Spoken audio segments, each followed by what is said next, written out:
In Tibetan Buddhist and Indian Buddhist traditions, Shambhala is a mythical kingdom hidden somewhere in the interior of Asia.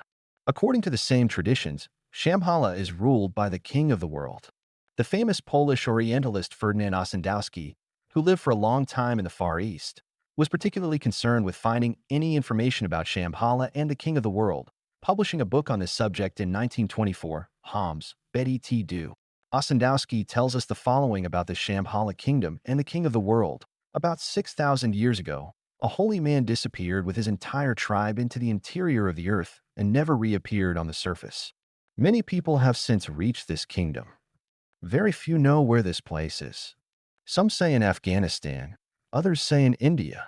All beings in this kingdom are protected from evil, and a beneficial, uplifting field constantly accompanies them. Spiritual sciences develop here in peace. Nothing is threatened by destruction. Thus, these beings have reached the highest level of knowledge and understanding. Now this place has become a great kingdom of good, in which millions of beings live, over which the king of the world reigns. The king of the world knows all the cosmic forces of nature, can read in any human soul, and in the great book of destiny. On a subtle plane, he rules over 800 million beings who are ready at any moment to fulfill his requests. The throne of the king of the world is surrounded by 2 million incarnate gods.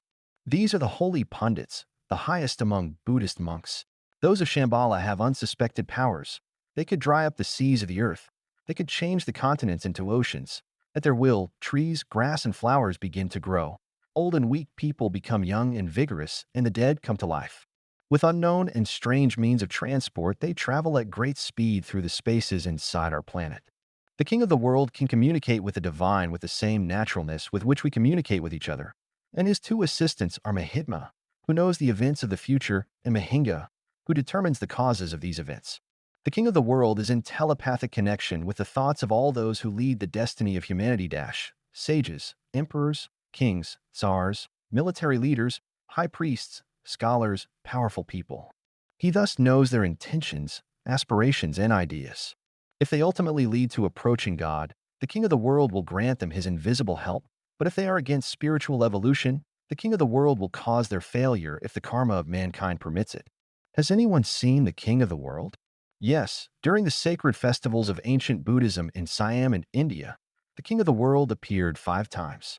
He sat in a magnificent chariot drawn by white elephants, adorned with gold and precious stones. He wore a white robe and had on his head a red tiara from which hung strings of diamonds that hid his face. He blessed the people with a golden apple placed on top of a lamb. The blind regained their sight, the deaf began to hear, the lame began to walk again, and the dead rose from their graves, wherever the king of the world looked.